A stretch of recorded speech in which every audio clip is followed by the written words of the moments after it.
Obrigado, irmãos, pela oportunidade de poder compartilhar com vocês algumas coisas do ministério. Hoje de manhã, conversando com os irmãos aqui, com os homens, eu disse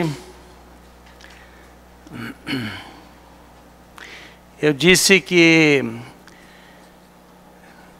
eu agradeci a Deus e agradeço a Deus porque nesses 50 anos de ministério, Ele me cercou com muitos servos de Deus, pastores, missionários, diáconos e seus familiares, e foi uma bênção. Mas de todos esses colaboradores, uma pessoa eu destaco, que é a minha esposa. Ela esteve comigo dia a dia, por 24 horas por dia, por 50 anos nesse ministério. Irmãos, ela me ouviu durante 50 anos. Ouviu eu pregando por 50 anos. E cada vez que eu olhava para ela lá no auditório, ela estava escrevendo, anotando alguma coisa. Eu ficava pensando, o que será que ela está escrevendo?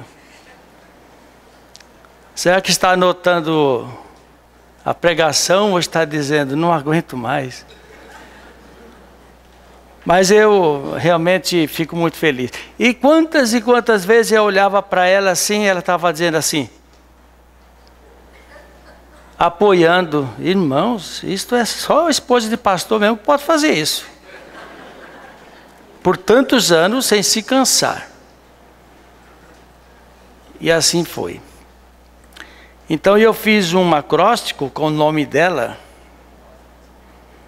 E eu quero iniciar. Mas antes eu vou orar. Vamos então falar com Deus.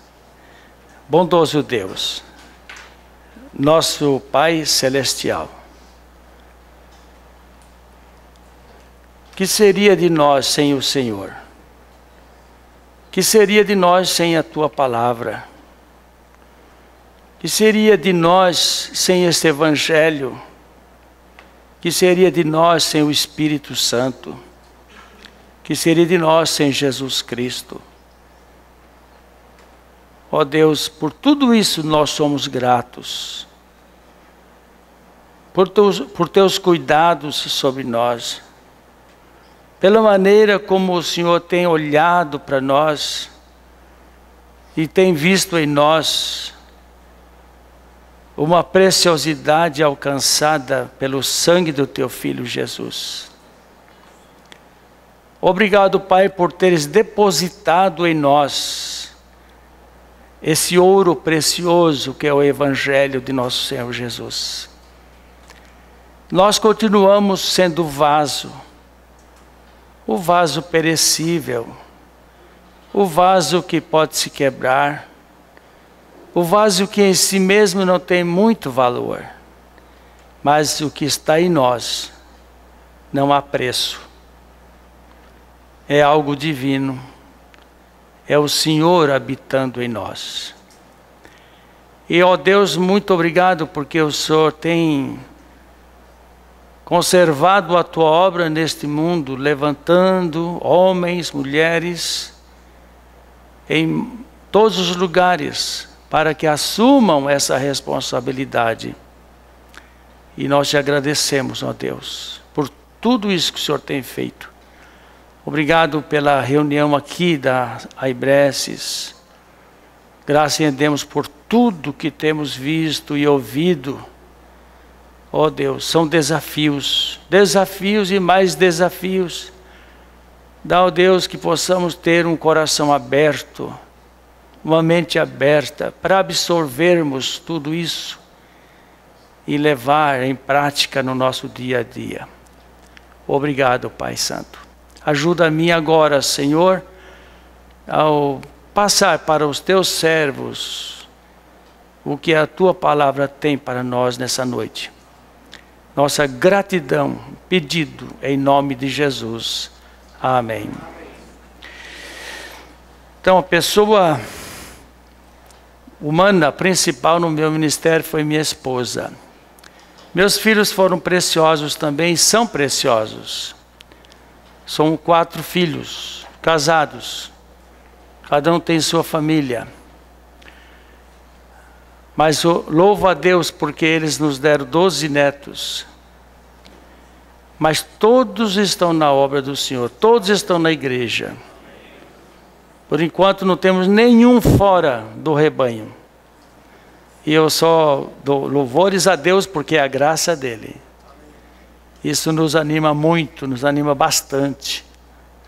É muito precioso isso. Mas a esposa é especial. Então, falando da minha esposa, o nome dela é Eidi. Algumas pessoas a chamam de Eide. E um dia dessa ela estava no consultório médico e o médico lá de dentro chamou Raide. E ela ficou sentada lá. Quem é? Quem que o senhor está chamando, doutor? Raide. É Eide? Eidi? Então sou eu. Mas, irmãos, a letra H dela, eu digo que ela é uma mulher honrada. Procurou sempre agradecer a Deus pela honra de poder servi-lo no meu ministério como minha companheira de batalha. Nunca desonrou o ministério, mesmo quando passando por grandes lutas. Como, por exemplo, as 29 cirurgias que ela já fez. Agora, essas cirurgias que ela fez não tem nada de plástica não, viu, irmãos? Ela é original, não é genérica não. Então eu tenho a esposa original. 29, grandes, pequenas, e risco, sem risco, enfim. E amanhã mesmo, às 9 horas, ela tem uma conversa com a anestesista. Porque eu acho que ela deve chegar lá pelas 30. Mas mesmo assim, irmãos, ela sempre dignificou o ministério, a obra do Senhor, e sempre esteve ao meu lado. Muito obrigado, Senhor, pela minha esposa. A letra E, esperançosa. Oh, graças a Deus. Sua confiança nas promessas divinas sempre demonstrou solidez. Como em qualquer ministério, há momentos em que não vemos o fim do túnel. Parece que acabou. Mas sua fé sempre nos trouxe esperança, acendendo uma luz lá na frente, mostrando que havia sim solução. Graças a Deus por sua viva esperança. Letra I, inspirada. Ela foi minha inspiração, desde o primeiro dia que a vi. É verdade que eu era bem novo ainda, com apenas 17 anos. Eu nunca havia pensado em namoro, muito menos em casamento. Meu coração mudou. Mudou mesmo. Vi nela a companheira ideal para o que eu me preparava, o ministério da palavra. Ela me inspirou muito. E me inspirou durante todos esses 50 anos. Confesso que muitas vezes eu estava lá coçando a cabeça. O que é? Eu ainda não tenho nada para domingo. Sabe que a igreja precisa de tal coisa. Obrigado pela inspiração. Aí já tinha o assunto.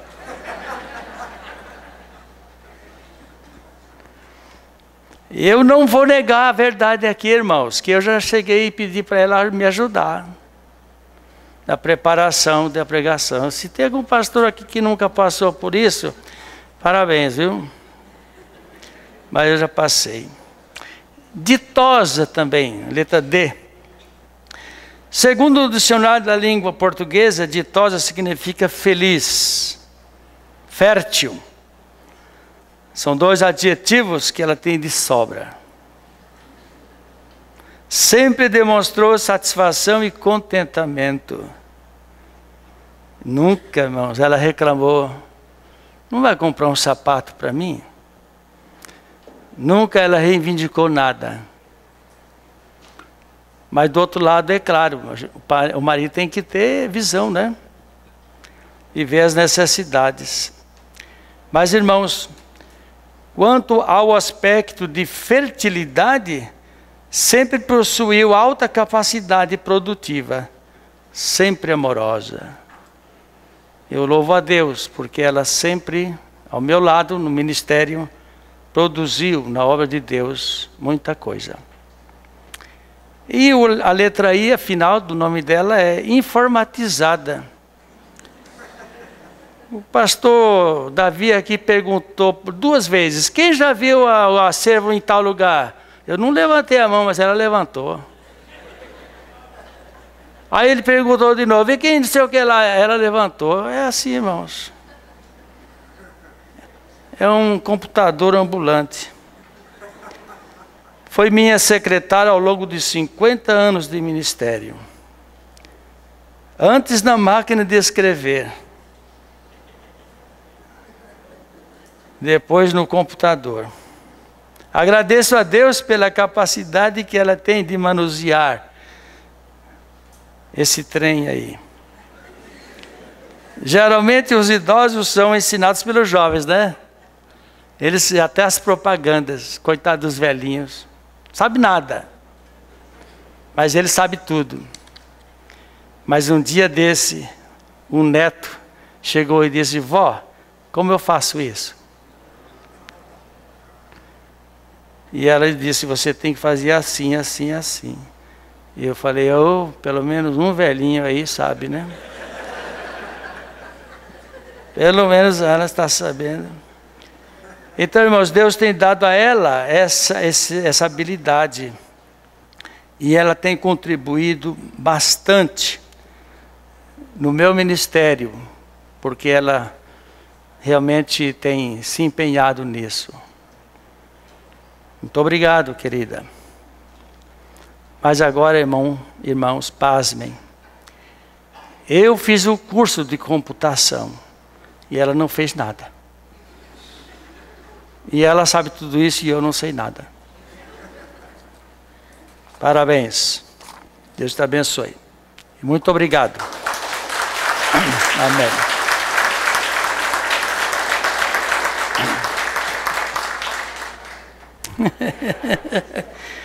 Muito bem, irmãos. Agora, pronto, olha, tá vendo? Agora vocês vão ver como é que é o negócio.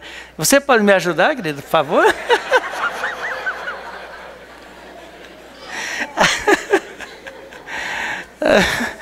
Muito bom, irmãos. Então vamos em frente, não é? Eu gostaria, irmãos, de compartilhar com vocês. Pastor, onde eu começo? Nesse botão vermelhinho?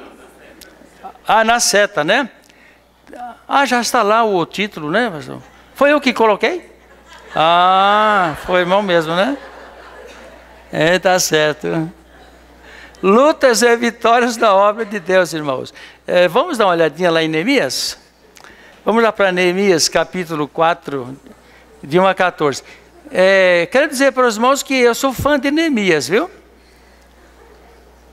Nós estudamos por mais ou menos 1 ano, nas quartas-feiras, o livro de Neemias.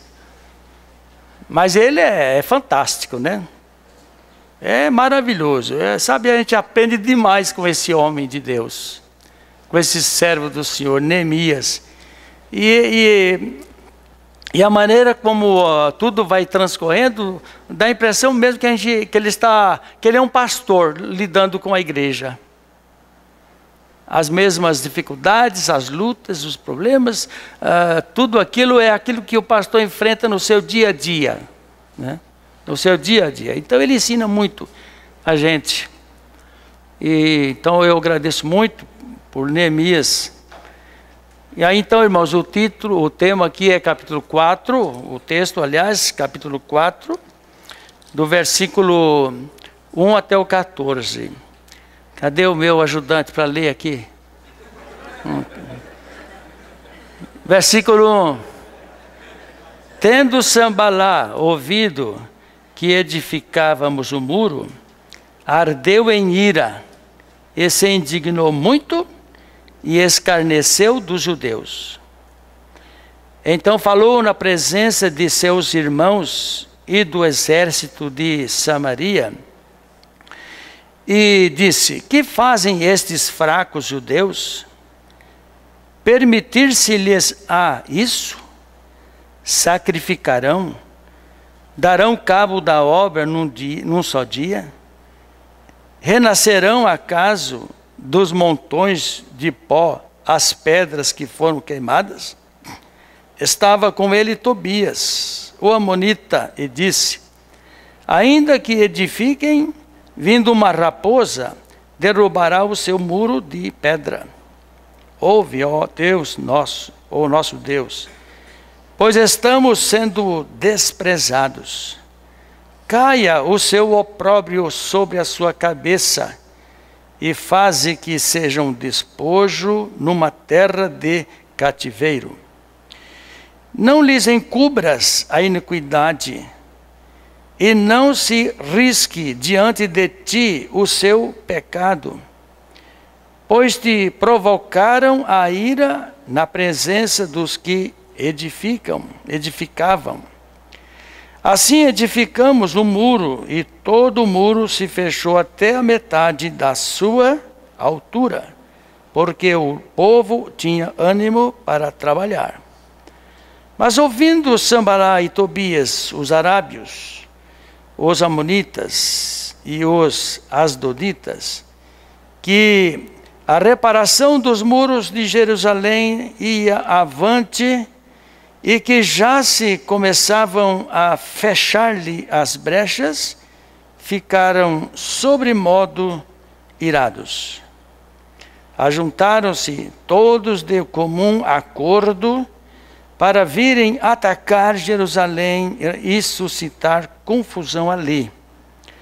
Porém nós oramos ao nosso Deus, e como proteção pusemos guarda contra eles de dia e de noite. Então disse Judá: já desfaleceram as forças dos carregadores, e os escombros são muitos, de maneira que não podemos edificar o muro. Disseram, porém, os nossos inimigos: nada saberão disto, nem verão, até que entremos no meio deles e os matemos. Assim faremos cessar a obra. Quando os judeus que habitavam na vizinhança deles 10 vezes nos disseram: de todos os lugares onde moram subirão contra nós. Então pus o povo por famílias nos lugares baixos e abertos, por detrás do muro, com as suas espadas e as suas lanças e os seus arcos. Inspecionei, dispus-me e disse aos nobres, aos magistrados e ao resto do povo: não os temais, lembrai-vos do Senhor, grande e temível, e pelejai pelos vossos irmãos, vossos filhos, vossas filhas, vossas mulheres e vossas casas. Amém. Irmãos, então, todos nós já conhecemos, no capítulo 1, Neemias está lá, na Babilônia, que também fora levado por Nabucodonosor, e ele lá desenvolvia, sustentava uma profissão, que era ser copeiro do rei. Parece que era uma profissão muito simples, insignificante, mas não era. Era de grande responsabilidade. Ele, ao levar a refeição para o rei, tinha que primeiro provar aquilo diante do rei, para então o rei fazer uso daquela refeição. O rei confiava muito nele, mas era um copeiro, tinha essa atividade. Mas agora Deus, através do seu irmão, o irmão de Neemias, Anani, fica sabendo da situação lá do seu povo, em Judá. E a informação é que o povo lá em Judá está péssimo. Está numa miséria total. A cidade, o muro, tudo está derribado. Não há nada bonito lá. Tudo é catastrófico. E ele fica sabendo desse quadro, da sua terra, dos seus pais. E ele podia, naquela altura, pensar, mas eu estou tão bem aqui com Artaxerxes, sendo copeiro dele, tendo toda essa regalia, tendo todo esse cuidado do rei por mim, esse conceito que desfruto. Eu vou ficar por aqui mesmo. Afinal, o povo lá está assim porque erraram, pecaram, desobedeceram. E agora por que é que eu vou me envolver nisso? Não, ele não fez isso, irmãos. Pelo contrário, ele ficou tocado profundamente por aquele quadro que acabara de receber por parte do seu irmão. E aí então ele faz uma oração.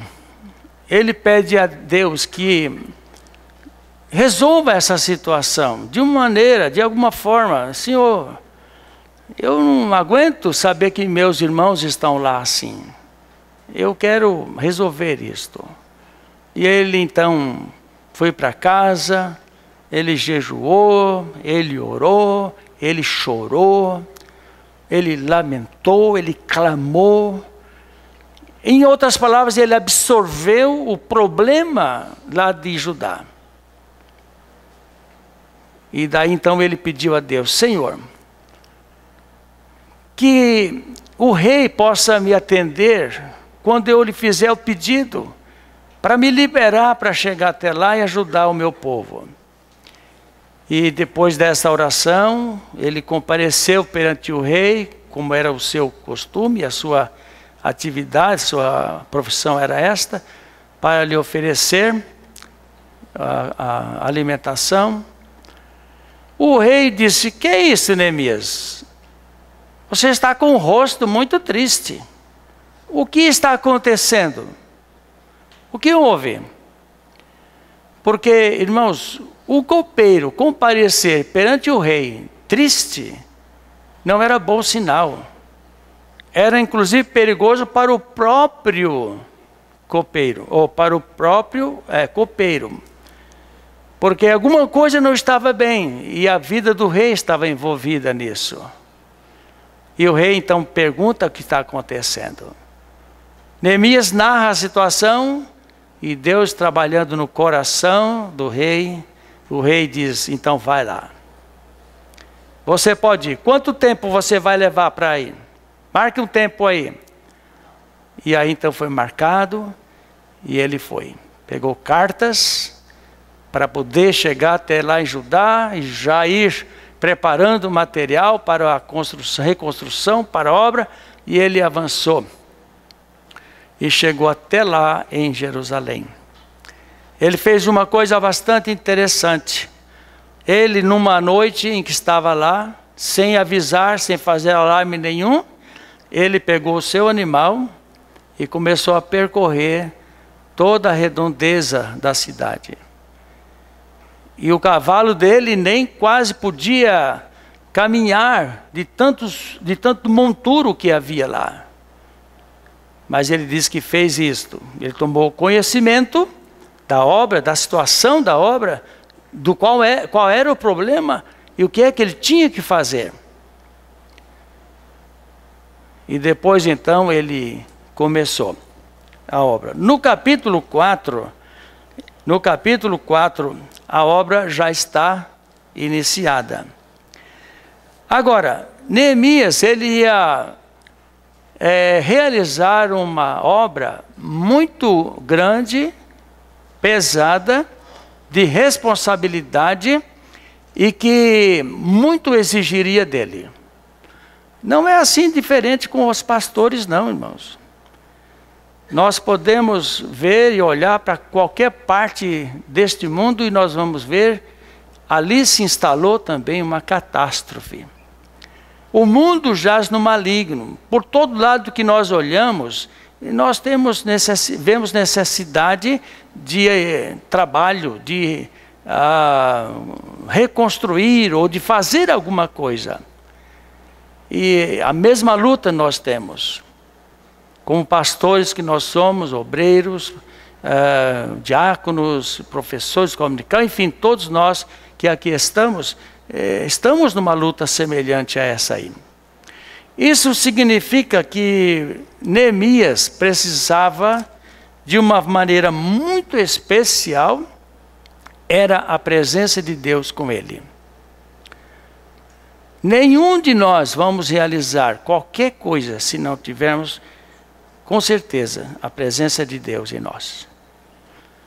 Deus precisa estar em nós. Deus precisa estar conosco naquela obra, naquela tarefa, naquela responsabilidade. E assim então, Neemias, ele louva a Deus por quê? Porque no versículo 8 do capítulo 2, ele faz uma declaração muito interessante. Porque a boa mão do meu Deus era comigo. Então Neemias podia ir até lá. Neemias podia enfrentar o rei. Neemias podia chegar lá em Canaã, em Judá, e fazer aquela obra. Porque a boa mão de Deus era com ele. Irmãos, se a boa mão de Deus não estiver conosco, esqueça. Não dá para fazer nada. Porque nós não vamos conseguir sozinhos. Mas graças a Deus ele tem essa boa disposição em estar conosco. Vamos ver então, irmãos, algumas coisas. Capítulo 4, versículo 1. Aí nós temos oposição humilhante. Era uma das coisas que Neemias ia enfrentar. Humilhação. Humilhação. Versículo 1 do capítulo 4, olha só o que ele diz. Tendo Sambalá ouvido que edificávamos o muro, ardeu em ira e se indignou muito e escarneceu dos judeus. Verso 2. Então falou na presença de seus irmãos e do exército de Samaria e disse: que fazem esses fracos judeus? Isto é humilhação ou não é? É como que olhou para os judeus e disse: esses judeus aí, fracotes como eles são, querem fazer alguma coisa. Querem realizar um trabalho aí, querem edificar isso tudo. Eles não sabem que eles não podem fazer isso. E aí continua: permitir-se-lhes isso? Sacrificarão? Quer dizer, será que eles estão achando que vão reedificar tudo isso, toda Jerusalém, e ainda vão voltar àquele velho tempo deles, quando eles tinham suas cerimônias no templo e sacrificavam, e voltar àquela vida normal que eles tinham? Coitado desses judeus, não sabem nem o que estão pensando. Darão cabo da obra num só dia? Não era a intenção de Neemias e com aqueles que iriam ajudá-lo fazer num dia, mas eles estavam causando humilhação, causando esse estado de estar desagradável em Neemias e nos outros. Renascerão acaso dos montões de pó as pedras que foram queimadas? Irmãos, nós lemos aqui que havia tanto monturo, havia tanto entulho, havia tanta pedra derrubada, havia tanta sujeira, tanta coisa, que aqueles que estavam encarregados de fazer essa limpeza já não estavam aguentando mais. Não aguentavam mais, de tanta coisa que tinham que remover. E os inimigos estavam lá, coitados deles. Eles pensam que vão conseguir isto. O versículo 3. Estava com ele Tobias, o amonita, e disse: ainda que edifiquem, vindo uma raposa, derrubará o seu muro de pedra. Olha só que ousadia diabólica desses camaradas aí, né? Humilhando Neemias e os seus amigos desse empreendimento que Deus havia lhe dado a fazer. Agora, irmão, será que isso também tem alguma coisa a ver com a nossa vida? Será que o mundo nos humilha? Pense a pessoa de Jesus. Ele foi humilhado. Filipenses capítulo 2. Ele foi sim humilhado. Só o fato dele ter deixado os céus e vir habitar entre nós, como alguém já disse, é como que se ele deixasse uma mansão puríssima, límpida, e habitar no fundo de uma fossa entre os vermes. Que humilhação para o Filho de Deus, para Jesus mudar de habitat, sair do céu para morar aqui. Que humilhação. Tornar-se uma figura humana e se identificar com pecadores. Que humilhação. Ser levado a julgamento sem dever nada. Que humilhação. Receber na sua cabeça aquela coroa, uma zombaria por ele declarar que era o rei dos judeus. Receber aquele manto também como humilhação. E ainda depois subir aquela cruz ignominiosa, dando a sua vida ali, uma morte que só o ladrão, o assassino merece. Que humilhação. Não é diferente também com o povo de Deus.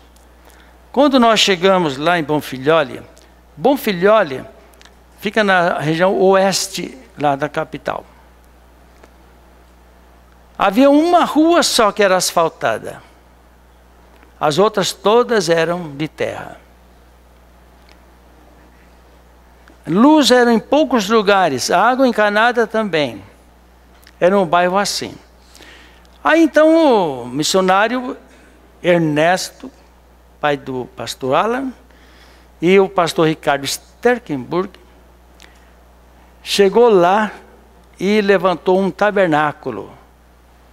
Aquele tabernáculo de madeira, que alguns aqui conheceram, já teve, que foi arrebatado, né? E aquele tabernáculo lá, Jardim São Jorge, era o nosso lá, viu? Jardim São Jorge. Era o nosso lá de Bonfilhole, que foi lá para vocês, hein? É? Então era aquele lá. Aí levantamos porque era um bairro assim, iniciante, barro, não tinha muita luz, não tinha quase luz ainda, era tudo assim precário. E o tabernáculo foi levantado lá, ele tinha até uma boa presença, viu, lá. As pessoas podiam passar e dizer, oh, que interessante, né, tal. Mas aí, irmãos, construiu uma mansão do outro lado da rua. Era uma família de portugueses. E tinha um velhinho lá. Esse velhinho me infernizava, viu? Ele chegava para mim e dizia, oh, pois, o bairro está ficando tão elegante. E vocês aí com esse negócio de madeira, precisam fazer alguma coisa. E ele ficava, irmãos, pegava no meu pé e falava, e zombava. E eu dizia, vai chegar a hora, amigo, vai chegar o momento. Aí levanta outra casa, Irmãos, aquele tabernáculo realmente ficou feio, viu? Realmente, eu não vou dizer que não, mas ficou meio esquisito lá, sabe? No meio daquilo tudo, né? Aí então, e nada de conseguir aprovação para construir, nada disso, né? A prefeitura não aprovava, mas finalmente veio a aprovação e começamos a construir. Aí as pessoas passavam, olhavam. Eu lembro desse texto aqui. Parece que as pessoas meneavam a cabeça. Onde que esses camaradas pensam que vão, né? O que eles estão pensando? E o velhinho no meu pé. Ô português, viu? Ele dizia, vocês estão construindo?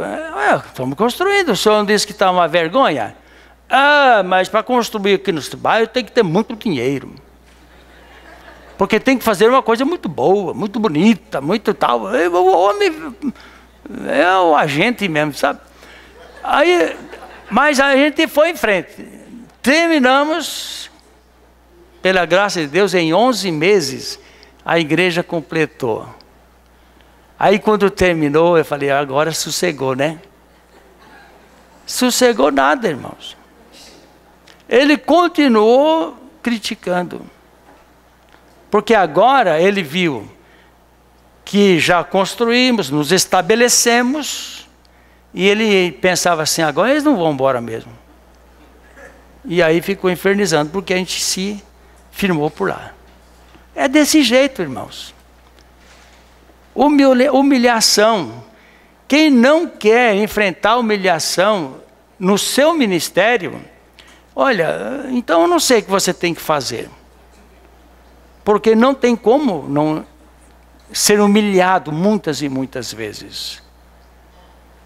Vila Teixeira,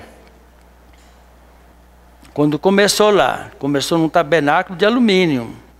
Minha esposa se converteu lá, foi batizada lá e serviu lá nessa época. Foi mesmo fundadora de lá, viu, pastor?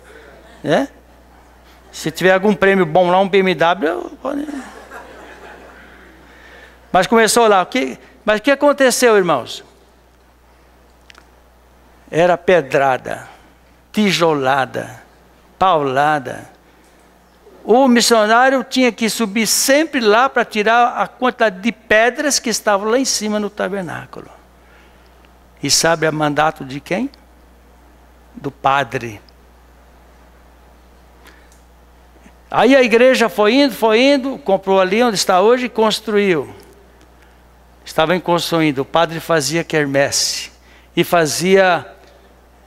como é que chama aquilo lá? Procissão, obrigado, procissão. E ele vinha no domingo, na hora da escola dominical, com toda aquela turma, né? Na procissão. Lá no finalzinho, no fim da procissão, tinha uma bandinha lá que cantava assim. Como é que era, mãe? Hã? Música popular, mas tem uma aí que você canta, né?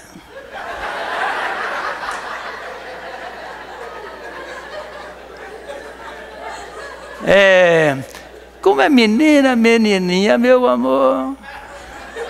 Alguma coisa assim, né? Irmãos, agora eu fico perguntando, como é que pode? Uma procissão, carregando santo, e lá no finalzinho uma banda tocando essas músicas carnavalescas. É avacalhação mesmo, né? É uma aberração essas coisas, sabe? Mas sabe, irmãos, o que ele fazia, esse padre? Ele parava em frente à igreja. Ele subia os degraus da igreja, se colocava na porta da igreja, parava a procissão e zombava dos crentes lá dentro. E ficavam gritando, santa e tal, desafiando. Esse mesmo padre, ele tinha lá no mesmo bairro, era uma igreja católica caindo aos pedaços. Era uma coisinha lá, sabe? De nada. Derrubada quase. Parecia uma casa pré-histórica. Mas quando chegou lá a igreja, que começou esse movimento e começou a visitar e fazer a obra do Senhor Deus, sabe o que o padre fez? Convocou a população e construiu uma catedral, que está lá até hoje. Está vendo, irmãos? Tudo isso é o que é? Querendo zombar dos filhos de Deus, humilhar, dizendo: nós somos mais do que vocês, nós podemos mais do que vocês. Mas eles pensam que a gente é tonto, né? Que ele só fez aquilo graças ao avanço do Evangelho. E foi por medo. Né? Foi por medo. Irmãos, então é isto. Nós, na obra de Deus, temos que estar prontos, como Neemias, para enfrentar oposição humilhante. Se não recebeu isso até hoje, não passou por isso até hoje, vai passar. Não é profecia não, viu? Mas é o que acontece. Pois bem, irmãos, versículo 4 aí, diz assim: Neemias agora está naquela situação. E agora? Esses inimigos zombando da gente. Reuniu gente para gozar de nós aqui. E estão duvidando de nós. Eles estão dizendo que o que vamos fazer, uma raposa destrói. O que nós vamos fazer? Vamos dar um cascudo nesse povo aí? Não, não. Vamos ver o que ele fez. Verso 4. Ouve, ó nosso Deus, pois estamos sendo desprezados. Caia o seu opróbrio sobre a sua cabeça, e faze que sejam, quem? Os inimigos, despojo, numa terra de cativeiro. Não lhes encubras a iniquidade, e não se risque diante de ti o seu pecado, pois te provocaram a ira na presença dos que edificavam. Neemias, com sabedoria de Deus, foi orar. Essa é a arma do crente, a oração. O inimigo é grande, é forte, mas a oração ele não pode. O diabo disse para os seus demônios: saia por aí. Veja o que os crentes estão fazendo pelas igrejas e tal dia me traga um relatório, viu? Aí os demônios saíram e no dia certo voltaram para dar relatório para o diabo. Aí o diabo perguntou: e daí, demônio fulano de tal, não sei como é que é o nome dele lá. O que você viu aí nas igrejas aí dos crentes? O diabo... eu vi lá numa igreja assim, tinha uma turma lá numa festa daquelas. No salão social, estavam todos sorrindo, felizes lá, e comendo bolo, bebendo guaraná, e tal. E o diabo disse: para, isso aí não me preocupa. Deixa os crentes lá na festa deles. E você aí, outro demônio, o que você encontrou por aí? Eu encontrei alguma coisa um pouco mais séria. Lá tinha uma igreja reunida, elaborando um programa de evangelização. Evangelização? Eu sei que não vai dar em nada disso, diabo. Porque eles programam, mas não faz nada. É tanto programa de evangelização, mas não vejo evangelização nenhuma. Isso não me preocupa. E você aí, fulano, o que você viu? Eu passei numa igreja lá, estava todo mundo de joelho no chão. Estava lá orando, estava lá clamando. O diabo se arrepiou todo, se é que ele tem cabelo. Se arrepiou todo e disse: isso é sério demais. Eu não aguento, isso eu não posso. Eu não posso admitir igreja orando, não. Porque a oração, olha, não tem jeito. E com isso ninguém aguenta. Eu não posso suportar. Então vai lá e dá um jeito. Para com aquela oração daquele povo. Então, irmãos, oração é o que amedronta o diabo. Mas outras coisas, ele não está nem aí. Ele não está nem ligando. Mas a oração, ele fica, né? E Neemias certamente sabia disso. Eu vou orar, vamos orar, gente. Temos todo esse povo nos humilhando desse jeito e não quer deixar a obra sair, mas vamos orar. Vamos orar. E o que é que Neemias fez, irmãos? O que é que Neemias fez?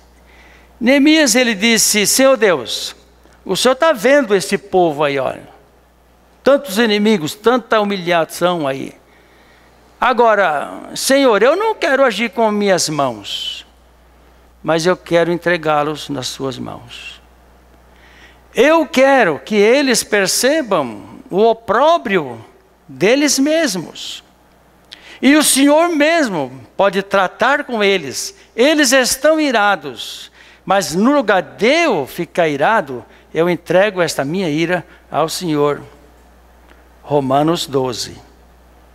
Dai lugar à ira. Não fique irado você.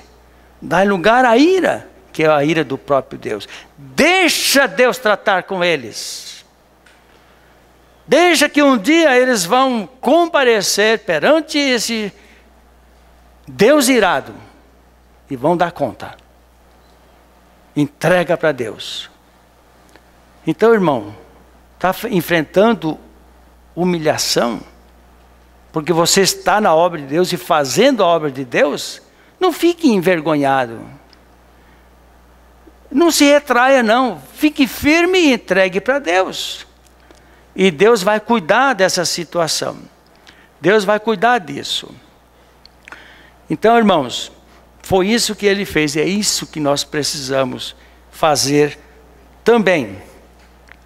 Irmãos, indo para frente, vamos ver uma terceira coisa que Neemias fez. Ele, conforme o versículo 6 aí, na verdade o versículo 6 não está muito assim adequado não, tá? Mas vocês podem anotar aí o versículo, deixe-me ver, versículo seguinte, não, é o 6 mesmo, perdão, 6 mesmo. Então vejamos, o versículo 6, depois dele fazer a oração, entregar os seus inimigos nas mãos daquele que tem todo o poder, o que ocorreu com Neemias e os seus ajudantes. Verso 6, assim edificamos o muro, e todo o muro se fechou até a metade de sua altura, porque o povo tinha ânimo para trabalhar. Sabe, irmãos, o problemão está aí, mas nós entregamos para Deus, o nosso coração ficou em paz.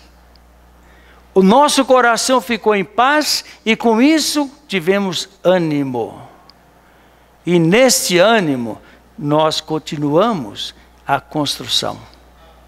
Neste ânimo nós continuamos a reedificação dos muros. E é isso também que nós precisamos fazer.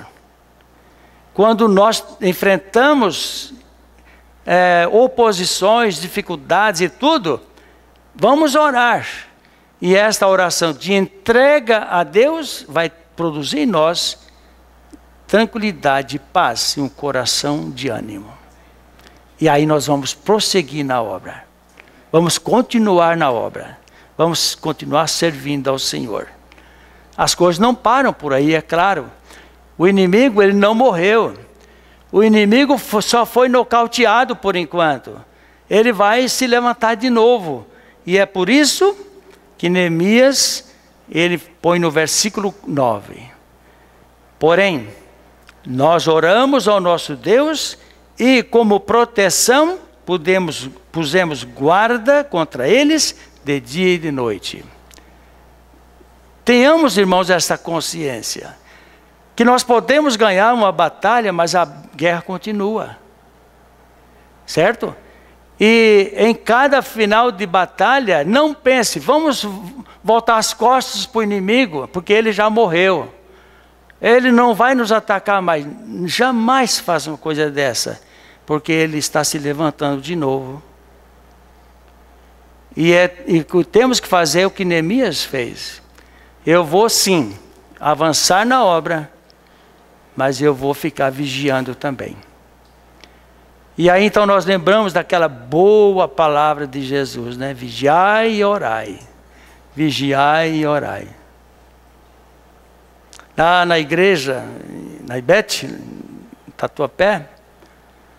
Aquele dia de oração de janeiro, no último domingo de janeiro, continua até hoje, viu, irmãos? Domingo agora foi o dia inteiro, 12 horas de oração.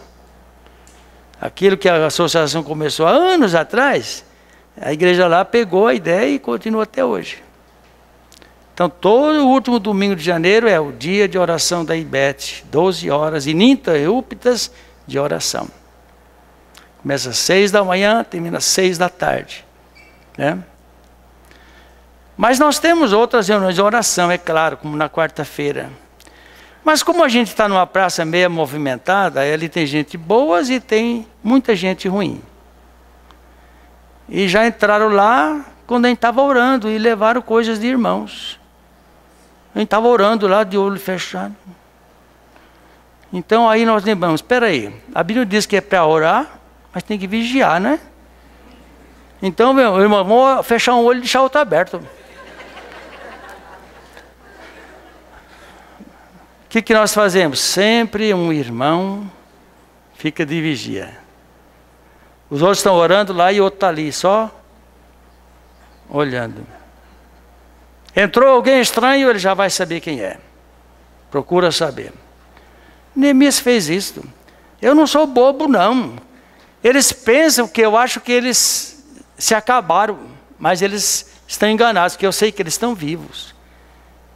Nós ganhamos esta, mas eles vão se levantar. Por isso Neemias que colocou vigia. Irmãos, coloque vigia também no seu ministério. O próprio Jesus mandou fazer isto. Que é para a gente orar, mas também é para vigiar. Então temos que estar alerta, porque o inimigo está aí.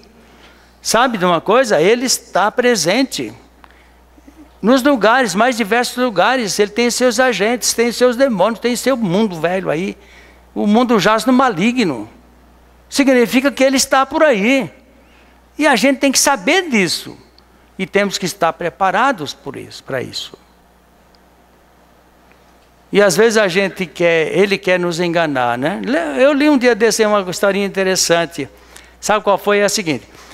Diz que lá numa certa igreja falaram lá assim, irmãos, a fulana de tal, ela está passando necessidade. Ela precisa de ajuda.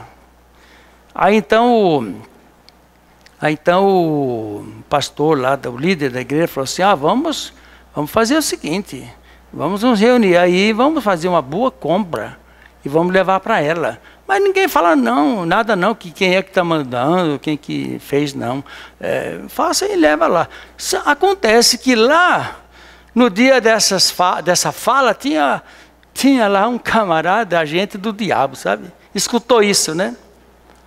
Escutou aí, bateu no ouvido do diabo.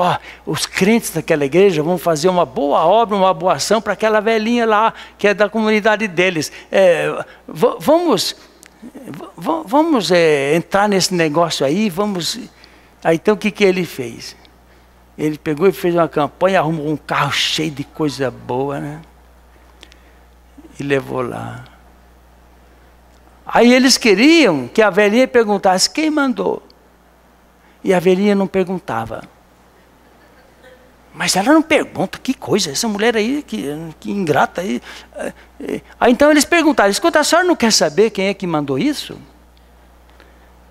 Aí a velhinha virou e disse assim, olha, eu sei que eu estou recebendo tudo isso. E eu não sei quem mandou, mas tem uma coisa que é verdade. Quando Deus ordena, até o diabo obedece. Aí o diabo lá, a gente não tem jeito não. Esses crentes aí são fogo na canjica mesmo. Foi embora. Bom, irmãos, vamos lá. Eu acho que eu já passei do horário. Já, né? Já passei. Olha, 10 minutos. Irmãos, então vamos lá. Versículo 13, irmãos. 13. Olha aí, ó. Então pus o povo por famílias nos lugares baixos e abertos, por detrás do muro, nem as suas espadas e as suas lanças e os seus arcos. Bom, o que é que nós temos aqui agora, irmãos? Cooperação que fortalece. A obra de Deus não pode ser feita por um só, por várias pessoas, né? Por várias pessoas.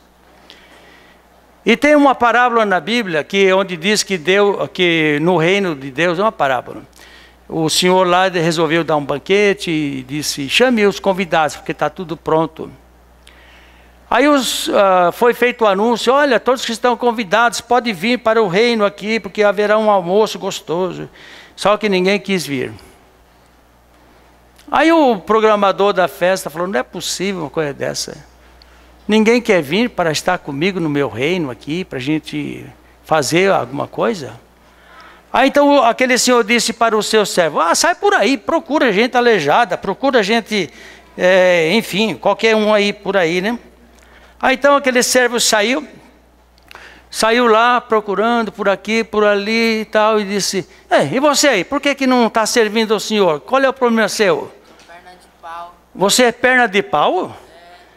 E você não quer trabalhar, não quer nada, porque você é perna de pau? Todo mundo me rejeita. Todo mundo te rejeita, porque você é perna de pau. Mas sabe de uma coisa? Perna de pau só não pode jogar futebol. Mas pode fazer outras coisas. Você não quer trabalhar, não? Pode ser. Então me siga, faz favor. Então venha comigo aqui. Aí aquele servo continuou procurando por aqui, por ali, chegou numa outra praça. E você? O que está fazendo aí? Não trabalha não? Eu não consigo, eu tenho problema nas pernas, não consigo andar direito. Ah, é? Você também tem problema? Aí por isso você não trabalha? Por isso, ninguém me quer. É mesmo? Mas olha, eu tenho algo para você. Me siga. Pode me esperar aqui, já te chamo. E aquele servo continuou andando, procurando, mas e vai daqui. E você aí, cidadão? Não está fazendo nada por quê? É que eu sou corcunda e sou inútil. O pessoal olha para mim e não me oferece nada. É mesmo. Mas só porque é corcunda não pode fazer nada? Olha, dizem que sou inútil. Ah, não é inútil não. Pode fazer alguma coisa assim. Me siga. Por favor, pode me seguir.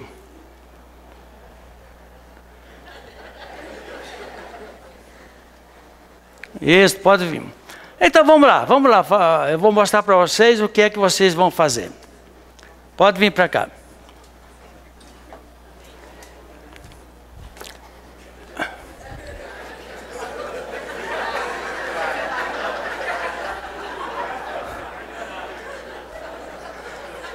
Então vem aqui.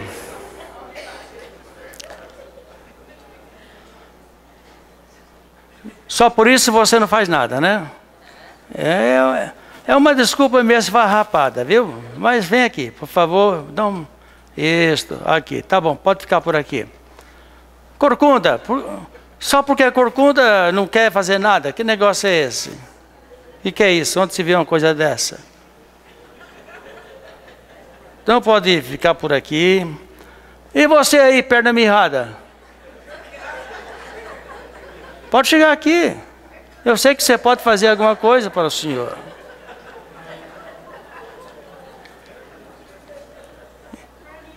O meu Senhor tem uma terra aí prontinha para ser semeada. Ele já convidou os bons, os fortes, os sãos, mas eles não querem nada. Aí ele me ordenou que fosse atrás dos coxos, aleijados e tal. Porque ele valoriza vocês e sabe que vocês podem fazer a obra dele. Então eu vou dar uma tarefa para vocês. A tarefa vai ser a seguinte: a terra está aí, pronta para ser semeada. Então você, que sempre justificou por ser uma perna de pau, ser manquitoleto aí, de não poder fazer nada, mas você pode. Está vendo a terra?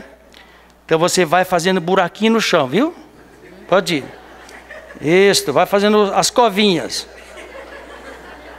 Isto. Muito bem. Você, corcunda, se eu fosse fazer isso durante o dia, eu estaria aleijado no final do dia. Mas como você já é naturalmente corcunda, você não vai ter nenhum problema em jogando as sementinhas nos buraquinhos, tá? Então pode ir jogando as sementinhas, vai semeando aí. Isto. Pronto. Muito bem. Agora você, perna mirrada, acha que não pode fazer nada. Sempre disse, não faço nada, não posso, não sei. Não tem nada disso não. No reino não tem nada disso não. No reino Deus te usa. Então você está vendo aí? Seu amigo abriu as covas. O outro seu amigo jogou a semente. Você vai fechar as covas. Pode ir. Isto. A semeadura está pronta. A semeadura foi feita. É só esperar no Senhor o crescimento. Irmãos, você alguma vez já disse, Senhor, não posso. Não tenho capacidade. Eu não tenho condições. Eu não sei falar. Eu não sei orar. Eu não sei dar um folheto. Eu não sei evangelizar. Eu não sei, não posso. Como se você fosse um aleijado. É hora de parar com esse negócio.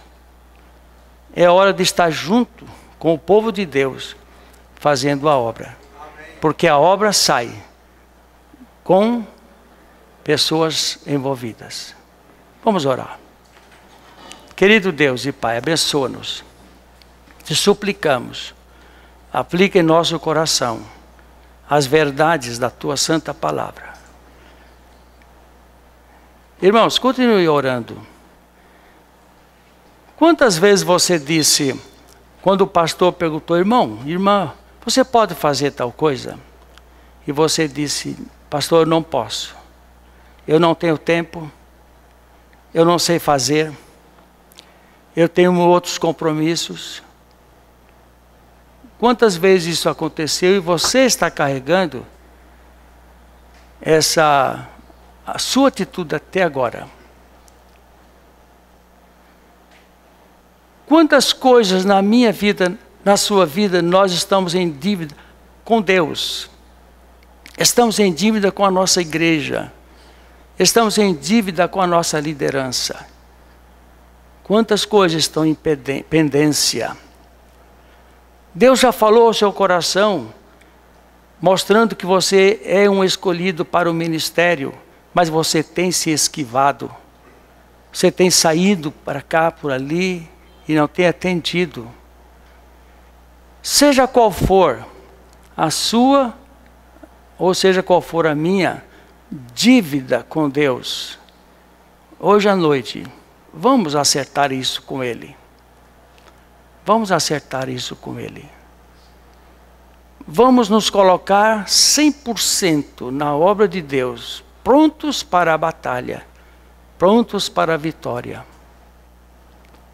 Porque não é vão. Portanto, meus amados irmãos, sede firmes, constantes, abundantes na obra do Senhor, sabendo que no Senhor não é em vão. Irmão, levanta você, se você quer hoje à noite acertar alguma coisa com Deus. Não precisa falar o que é, não precisa vir aqui à frente, mas só fica em pé para Deus, para você chegar diante de Deus e acertar essa situação com Ele. Seja o que for que você acha que hoje à noite precisa acertar com Deus. Para que a gente ore por você. Fique de pé aí mesmo onde você está.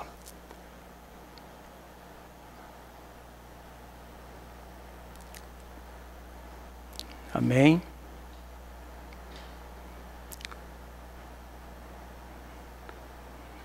Graças a Deus por esta irmã. Ela está demonstrando a coragem de se levantar, porque ela entende. E também o irmão está em pé. Entendendo que também está em dívida com o Senhor. Temos mais uma pessoa.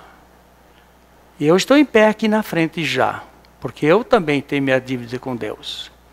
E eu quero ser melhor. Graças a Deus, temos pessoas e mais pessoas estão se levantando. Isso significa que eles estão renovando os seus votos de serviço fiel a Deus. Graças a Deus. Temos mais pessoas se levantando. Cada pessoa que está se levantando pertence a uma igreja local. Se você não é o pastor, tem o pastor da igreja. Quando você voltar lá na sua igreja, se você quiser, procure o seu pastor. Fala para ele: pastor, eu fiz um acerto com Deus. E esse acerto é assim, assim, assim. E eu quero dizer para o irmão: ore por mim e estou à disposição para a obra do Senhor.